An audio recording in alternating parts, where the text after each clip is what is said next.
When we look at the press conference, I think the only thing that both the Turkish and Iranian foreign ministers agreed on is the need for de-escalation. But when we look at how they identified the root causes of what's going on, the Iranians think this is a U.S. and Israeli root cause problem, while the Turks believe that this is all on Assad, that over the past 13 years, he has not tried to engage the Syrian opposition in any which way.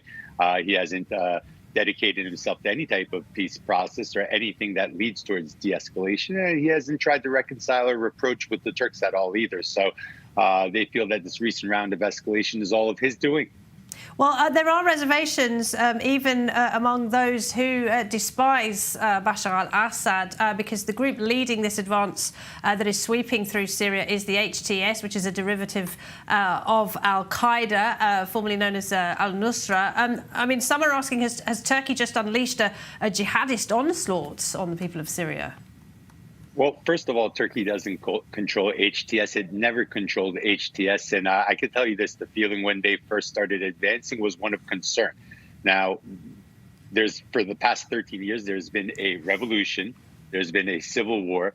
There's been the rise and fall of probably the most powerful terror organization that the world has ever seen in ISIS.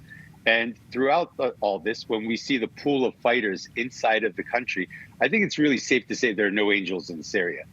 There's no angels on anybody's side. The Assad regime has no angels. HTS isn't angels.